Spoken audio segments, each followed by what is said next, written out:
Hello बच्चों। तो जैसा कि मैंने आप लोगों को इससे पहले भी क्वेश्चन नंबर ये एक्सरसाइज 1.1 का क्वेश्चन नंबर 1 पढ़ा चुका हूं मैं आपको। इससे पहले मैंने आप लोगों को इंट्रोडक्शन पढ़ाया है, यूक्लिड डिवीजन लेमा के बारे में वहां पर बताया है बहुत डिटेल में। तो मैं आपसे यही एडवाइस करना चाहूंगा कि अगर आप अपनी एक्सरसाइज 1.1 का क्वेश्चन नंबर 2 समझना चाहते हैं तो सबसे पहले तो आप यूक्लिड डिवीजन लेमा एल्गोरिथम इन सब के बारे में डिटेल में स्टडी करिए, अदरवाइज आपको ये समझ में नहीं आएगा। इसके लिए मैंने इंट्रोडक्शन पार्ट 1 और पार्ट 2 वीडियो बना दी है, आप वहां पे जाके उसे देख सकते हैं। और इससे पहले मैंने क्वेश्चन नंबर 1 का भी एक पार्ट बताया था। तो चलिए बात कर लेते हैं। मोस्ट इंपॉर्टेंट क्वेश्चन है, बोर्ड एग्जामिनेशन में कई बार पूछा जाता है, 3 to 4 मार्क्स में भी आता है।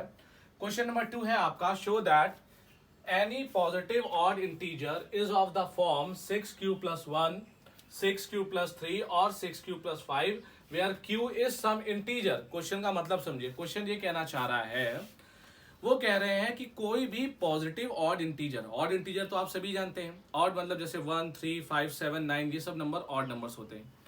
तो कोई भी पॉजिटिव इंटीजर है, वो कह रहे हैं कि कोई भी पॉजिटिव ऑड इंटीजर हमेशा लिखा जाएगा किस फॉर्म में, 6q plus 1, 6q plus 3 and 6q plus 5 की फॉर्म में ही लिखा जाएगा और किसी फॉर्म में ये एक्सेप्ट नहीं किया जाएगा, वो ये कहना चाह रहे हैं। अब बात ये आती है कि भाई हमें तो पता नहीं है कि ये पॉजिटिव ऑड इंटीजर कौन है, तो जो बात नहीं पता होती उसे हम लेट करते हैं। तो हमने लेट कर लिया, लेट ए। सपोज कर लो कि आपका कोई पॉजिटिव ऑड इंटीजर है, मैंने मान लिया वो ए है। आप कुछ भी ले सकते हैं, कोई भी वेरिएबल लिया जा सकता है, मैंने जो वेरिएबल लिया वो ए है। तो हमने लेट कर लिया कि लेट ए एक पॉजिटिव ऑड इंटीजर है। अब इस ए को, ये रहा, उसको मैं ब्लैक से मेंशन कर देता हूं, ये ए मैंने लेट किया कि let a be a positive odd integer, मैंने इसको लेट कर लिया। अब ये ए जो लिखा जाएगा वो 6q plus 1, 6q plus 3 and 6q plus 5 की फॉर्म में आपको दिखाई देगा। ऐसा आपको करके दिखाना है। अब बात ये आती है कि इस क्वेश्चन को सॉल्व करने के लिए जो यूज करेंगे वो है यूक्लिड डिवीजन लेमा। ठीक है, अब यूक्लिड डिवीजन लेमा मैं आपको याद दिला दूं क्या होती थी। यूक्लिड डिवीजन लेमा में बताया गया था, for any two positive integer A and B there exist a unique number Q and R, ठीक, such that A is equal to B into Q plus R where R is greater than equal to 0 and less than B. देखिए मैंने इससे पहले वाली video में ढंग से बताया, अगर आपको मेरी बात समझ में नहीं आ रही है तो वहां पर आप यूक्लिड डिवीजन लेमा के बारे में समझ सकते हैं। तो यूक्लिड डिवीजन लेमा में दो पॉजिटिव ऑड इंटीजर लिए जाते थे, ए और बी। अब देखिए हमारे पास एक तो है ए, हमने पॉजिटिव ऑड इंटीजर ले लिया, ठीक है, दो इंटीजर लिए जाते थे यूक्लिड डिवीजन लेमा में, एक तो मैंने ले लिया। अब बात आता है दूसरा कौन होगा। तो अगर आप ध्यान से देखें तो आपको ये 6q plus 1, 6q plus 3 ये आपको bq plus r की फॉर्म में नहीं दिखाई दे रहे हैं। देखिए जहां पर b आपको 6 दिखाई दे रहा है, तो हमने देखा कि हमें इसको 6 की फॉर्म में लाना है। तो मैंने क्या किया, दूसरा इंटीजर 6 ले लिया। तो let a be a positive odd integer, आगे क्या किया, विच इज डिवाइडेड बाई 6। किससे डिवाइड करा रहे हैं हम, 6 से डिवाइड करा रहे हैं। क्यों करा रहे हैं कि देखिए 6q की फॉर्म में लाना है तो 6 से डिवाइड हमने करा दिया, बहुत ज्यादा इस पर दिमाग मत लगाइए, इससे डिवाइड करा दिया। अब जब हमने a को 6 से डिवाइड कराया तो कुछ क्वोशिएंट और रिमाइंडर आया होगा। अरे भाई जब आप मान लीजिए ये आपका 6 है, आप इसको a से डिवाइड कर रहे हैं, अब आपको लग रहा होगा सर 6 a से कैसे डिवाइड होगा। तो देखिए सपोज कर लीजिए कि जब आपने 6 को a से डिवाइड किया तो कुछ क्वोशिएंट आया होगा, मतलब ये ऊपर वाला पार्ट क्वोशिएंट होता है ना। तो मैंने सपोज कर लिया कि q ही मेरा क्वोशिएंट है और कोई वैल्यू लास्ट में बची होगी, मैंने सपोज कर लिया r वो वैल्यू है और r मेरा रिमाइंडर है। समझ में आ गई बात। तो वही मैंने यहां पर लिखा है कि 6 मेरा क्या हो गया, जिससे हमने डिवाइड किया, और q क्वोशिएंट और r हमारे पास रिमाइंडर हो गया। अब यूज कर लेते हैं हम यूक्लिड डिवीजन लेमा। तो यहां पर मैंने लिखा using Euclid's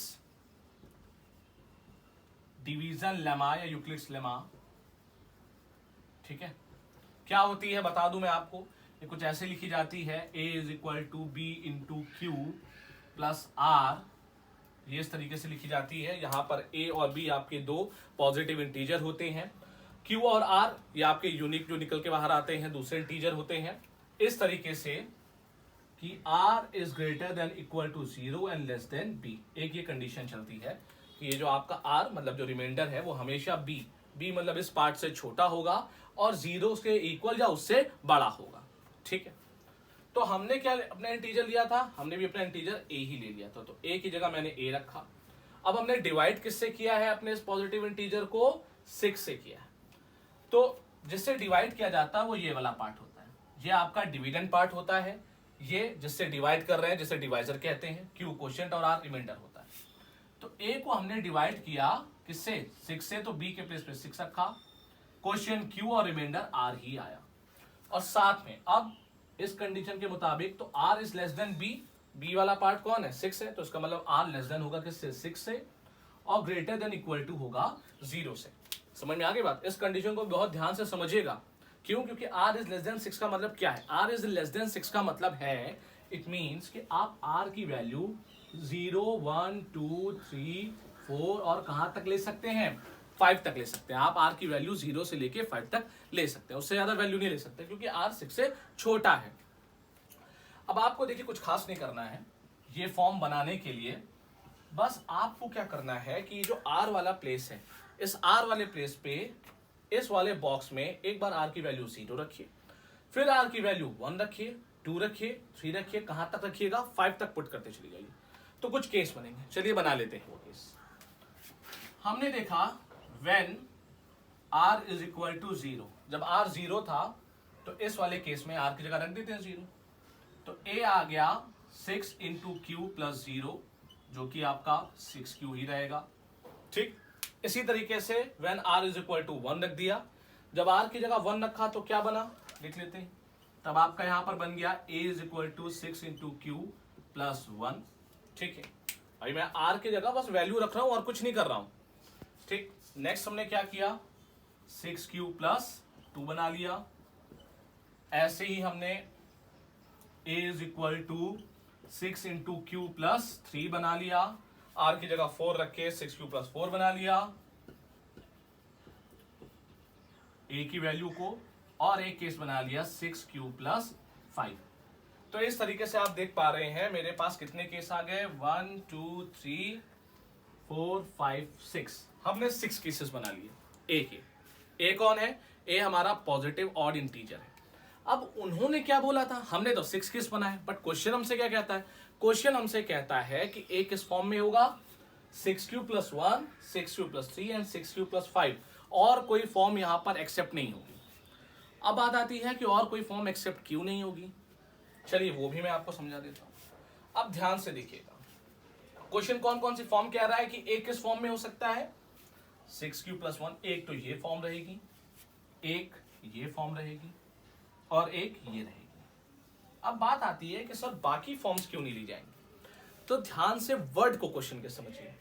positive odd integer, उनका कहना था कि ये जो a है ये पॉजिटिव ऑड इंटीजर है, लेकिन अगर आप 6q की फॉर्म ले लेते हैं, a is equal to 6q की फॉर्म, तो मैं बताता हूं क्या होगा ये कि अगर मैं आपसे कहूं कि q की जगह कोई वैल्यू रखो, 1, 2, 3, 4, 5, 6 कोई भी वैल्यू रखो। देखिए क्वेश्चन ने बोला था ना कि q कौन है, q एक इंटीजर।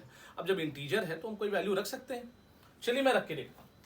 अगर मान लीजिए मैं इस वाले केस, ये जो आपका केस नंबर 1 है, इसमें क्या करता हूं, a is equal to 6 into q की जगह 1 रखता हूं, तो आपको पता है क्या आएगा, 6 आएगा। तो a कितना आ जाएगा, a 6 आ जाएगा। बहुत ध्यान से सुनिएगा इस बात को। अब a 6 आ गया, मुझे बताइए 6 कैसा नंबर है, ऑड है कि इवन है? हम सभी जानते हैं कि 6 एक इवन नंबर है, तो इसका मतलब a की वैल्यू तो हो गई इवन, इट मींस a हो गया इवन।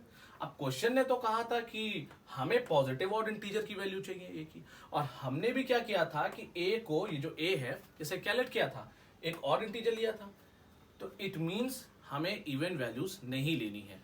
और ये जो, अब जरूरी नहीं आप सिर्फ 1 रखिए, अगर आप q की जगह चाहे 2 रख लीजिए तो 6 2 जा 12 आएगा, 3 रखिए 18 आएगा। अगर आप q के प्लेस पर, इस वाले केस में कहा गया ये रहा, इस केस में q के प्लेस पे कोई भी वैल्यू रखिए, हर बार आपको a की वैल्यू इवन मिलेगी, और जो कि हमें नहीं चाहिए, इसलिए हमने 6q को छोड़ा। अब बात आती है सर आपने फिर 6q प्लस 2 को क्यों नहीं लिया, 6q प्लस 4 को क्यों नहीं लिया? इसके पीछे भी यही रीजन है, और चाहे तो आप q के प्लेस पे 1 2 3 4 रख के देख लीजिए।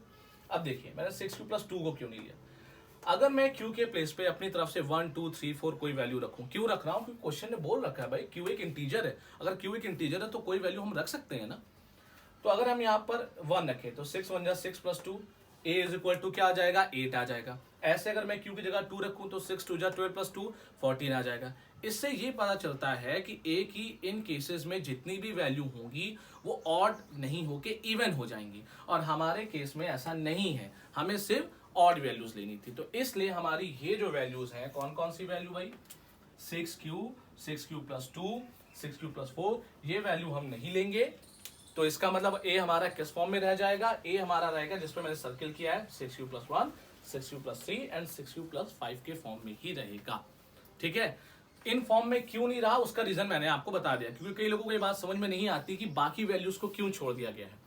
तो बाकी वैल्यूज को इसलिए छोड़ा गया क्योंकि उन केस में a इवन नंबर्स दे रहा था, और क्वेश्चन के अकॉर्डिंग जो फॉर्म होनी चाहिए वो ऐसी होनी चाहिए, और साथ में साथ a एक पॉजिटिव ऑड इंटीजर होना चाहिए। समझ में आ रही है बात? तो यहां पर हमारा ये क्वेश्चन कंप्लीट होता है, और मैं फिर आपसे कहूंगा कि पुरानी वीडियोस को देख लीजिएगा तो ये बातें और क्लियर हो जाएंगी। ठीक है।